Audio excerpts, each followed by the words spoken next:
एक बार की बात है, एक छोटे से गांव में एक आदमी रहता था। उसके घर के पास में एक पहाड़ था, जहां पर वो रोज सुबह जाता। उस पहाड़ पर थोड़ी देर के लिए वो बैठता, फिर वापस आ जाता। तो रोज की तरह वो सुबह सुबह जा रहा था। पीछे से उसका छोटा सा बेटा आया। उसने आकर के उसका हाथ पकड़ लिया और कहा कि आज मैं भी आपके साथ चलूंगा। उसने पहले तो उसको थोड़ा सा समझाया और मना किया। कहा कि जो रास्ता है वो बहुत ही छोटा है और चढ़ाई बहुत ज्यादा है, तो तुम मेरे साथ नहीं चल पाओगे। लेकिन फिर जब उस बेटे ने जिद करी तो पिता मान गया। तो दोनों पहाड़ पर चढ़ने लगे। पिता ने बेटे का हाथ कस के पकड़ा हुआ था। लेफ्ट साइड में पहाड़ थे, राइट साइड में खाई थी और रास्ता बहुत ही छोटा था। और वो पहाड़ की चोटी तक पहुंचने ही वाले थे, तभी रास्ते में एक बड़ा सा पत्थर आया। क्योंकि पिता उस रास्ते पर रोज आता था, तो उसको पता था कि वहां पे पत्थर है, तो वो साइड से निकल गया। लेकिन जो बेटा था उसका ध्यान कहीं और था, तो उसका घुटना जा करके उस बड़े से पत्थर पर टकरा गया। तो फिर उस बच्चे के मुंह से एक चीख निकली।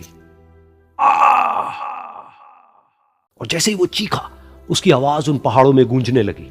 इससे पहले उस बच्चे ने कभी भी अपनी आवाज की गूंज नहीं सुनी थी, तो उसे समझ नहीं आया कि क्या हो रहा है। वो अंदर से थोड़ा सा घबरा गया।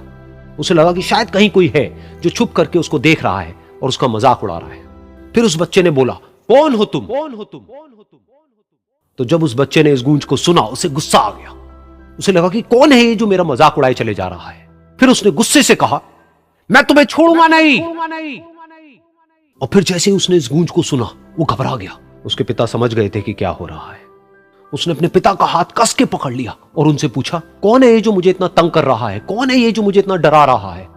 तो उसके पिता थोड़ा सा मुस्कुराए और उन्होंने खाई की तरफ देखा और जोर से बोला, मैं तुमसे बहुत प्यार करता हूं।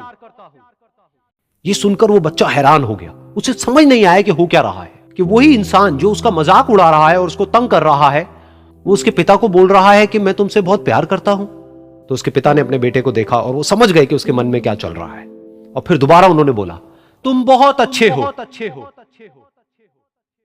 और ये सुनकर उनका बेटा भी थोड़ा सा मुस्कुराया और पूछा अपने पिता से कि ये क्या हो रहा है। और फिर उसके पिता ने अपने बेटे को समझाया, ये जो आवाज तुम सुन रहे हो ना, ये किसी और की नहीं है, ये तुम्हारी ही आवाज है जो कि पहाड़ों में गूंज रही है। और तुम्हें अपनी ही आवाज सुनाई दे रही है। जैसा तुम बोलते हो ठीक वैसा ही तुम्हें सुनाई देता है। अगर तुम गुस्से से कुछ कहोगे तो पलट करके जो आवाज आएगी उसमें भी गुस्सा होगा। लेकिन अगर तुम कुछ अच्छा कहोगे तो वो आवाज भी अच्छी होगी। बिल्कुल इसी तरह से हमारी जिंदगी में भी होता है। जैसा तुम अपने मन में इस जिंदगी के बारे में सोचते हो, ये जिंदगी तुम्हारे लिए बिल्कुल वैसी ही हो जाती है। अगर तुम मन ही मन अपने आप को ये बोलते रहोगे कि मेरी जिंदगी तो बहुत ही बुरी है, तो तुम्हारी जिंदगी सच में बुरी हो जाएगी। और अगर तुम अपनी जिंदगी से प्यार करोगे तो तुम्हारी जिंदगी भी तुमसे प्यार करेगी। ये बात उस बच्चे के दिमाग में घर कर गई और फिर वो दोनों उस पहाड़ की चोटी पर गए। लेकिन बच्चे के दिमाग में यही बात घूम रही थी।